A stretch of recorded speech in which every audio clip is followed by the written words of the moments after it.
What's up, everyone? Welcome into Bubba's Finance Room. Today, we're going to be talking about space, one of my favorite topics of all time. I love space, it's so cool. Anyway, let's dive into it real quick. Before we get started, I'm not a financial advisor. Please do your own due diligence when researching stocks.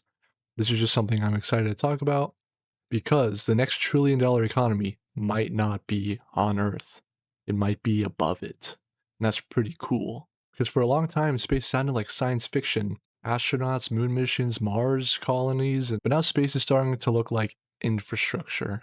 When something becomes infrastructure, investors start to pay attention. The space economy is not just about rockets. It's about launch, services, satellites, internet, defense, GPS, weather data, Earth imaging, and direct-to-phone connectivity.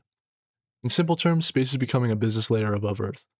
And three companies show three different ways this economy could grow: SpaceX, Rocket Lab, and AST Space Mobile. SpaceX is the benchmark. It IPO'd recently. It was one of the most popular, famous IPOs of all time. It was like a $1.7 trillion valuation or something crazy like that. But SpaceX is the company that changed the way people think about space. Because before reusable rockets, launching something into orbit was extremely expensive. Most rockets were used once and then thrown away, and that's a brutal business model. There's no way you can make money with that. Imagine flying a plane one time, landing it, and then saying, all right, yeah, toss it in the ocean, and then move on. Yeah, it's just not feasible. So SpaceX changed that by landing and reusing rocket boosters, and that lowered the cost to access space, and that was the foundation of everything else. Because cheaper launches mean more satellites. More satellites means more data, and more data means more services. More services mean more revenue opportunities. That's what people care about, is how to make money in space. SpaceX also has Starlink, and so Starlink turns satellites into an internet business. It's important because SpaceX is not just selling rides to space, building business in space. The next big step is direct to cell. The idea is that regular phones could connect to satellites when normal cell towers are not available. It could help people in dead zones, rural areas, oceans, disaster zones, and remote travel. And everybody understands that is a huge problem we still deal with today. We have all held out our phone in the air, like we're trying to summon a signal from the sky, but it just doesn't work. And it comes at a time when you need it the most. So it's not just a rocket company, it becomes a space infrastructure company. Let's move on to Rocket Lab, which is the public space infrastructure play. And Rocket Lab is interesting because it's not trying to just be a launch company. It wants to be an end-to-end space company. And that means Rocket Lab is going to help customers build, launch, and operate space missions. The business has two main parts. First is the launch. Rocket Lab's Electron rocket is designed for smaller payloads, and not every satellite needs a giant rocket. Sometimes you need a dedicated smaller launch, and you can think of it a lot like shipping. Sometimes you need a cargo ship, big shipments overseas. Sometimes you just need a delivery van. Electron is that delivery van. The second part is space systems. This is where Rocket Lab builds spacecraft, satellite parts, and mission hardware. And that matters because launches can be unpredictable. A rocket launch is a big event. You can lose billions of dollars if it doesn't go well. But satellite parts and mission systems can create more repeatable business. And that's why Rocket Lab is more than a rocket stock. It's trying to sell the tools, parts, and systems needed for the space economy. And then there's also a huge catalyst in the Neutron rocket, which is Rocket Lab's larger reusable rocket. It was delayed. It was supposed to launch earlier this year, but they delayed it to Q4 2026. So hopefully they're on target for that and can launch that sometime. I'm really looking forward to seeing that rocket go up. And so, yeah, if Electron is built for smaller missions, then the Neutron rocket is going to be designed for bigger payloads and satellite constellations. That matters because the future of space may be built around these constellations. It's not just going to be one satellite. There's going to be dozens, hundreds, or even maybe thousands of satellites all working together. And if Neutron works, Rocket Lab can compete for larger missions and bigger contracts. But that's the risk. Building rockets is hard. Delays can happen, costs can rise. And space does not give participation trophies. You gotta get it done. You gotta execute. Let's move on to ASTS. It's basically a cell tower in space. So the idea is pretty simple. They want to turn satellites into cell towers, and the goal is to connect directly to normal smartphones.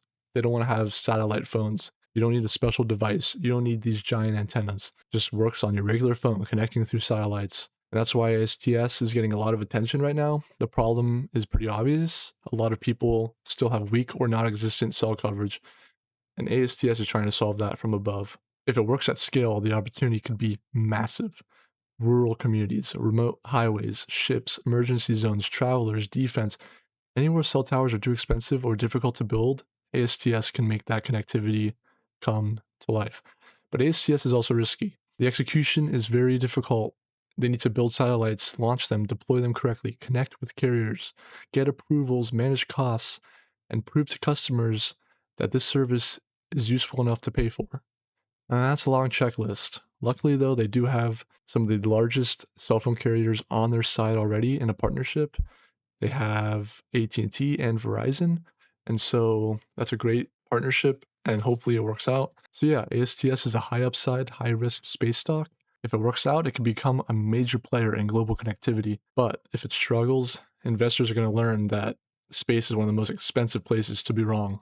So let's finish up by comparing them real quick. SpaceX is the platform, Rocket Lab is the infrastructure builder, and ASTS is the connectivity bet. And that's what makes space very interesting. It's not just one big industry, it's a stack. First, you need to access space, then you need the satellites and hardware, then you need networks and data, and then customers can start paying for these services. Biggest opportunity may not become Mars colonies or asteroid mining, at least not yet.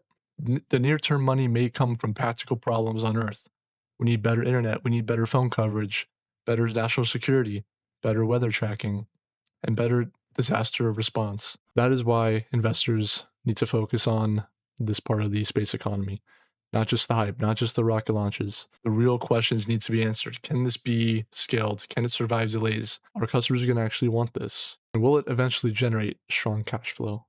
Space economy could become one of the biggest long-term market themes, but not every space stock will win. Some companies will become critical infrastructure, some are going to struggle, some might get acquired, and some will prove that a great story is not the same thing as a great business. Space stocks are exciting because the upside does feel unlimited, but the market does not reward rockets just for launching. It rewards companies that actually reach orbit as businesses.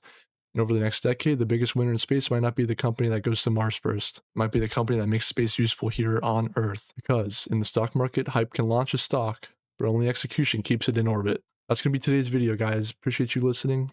It was a really interesting topic to dive into. Comment below your favorite space movie of all time. I'm actually curious to find out. Mine is personally Interstellar, but there's a couple other bangers that came out. Project Hail Mary, absolute banger of a movie. Love it. Stay safe out there, guys. Invest wisely, and I'll see you soon. Investing Peace. with Bubba Chunks. Oh, yes, Lord. Investing with Bubba Chunks. Hey.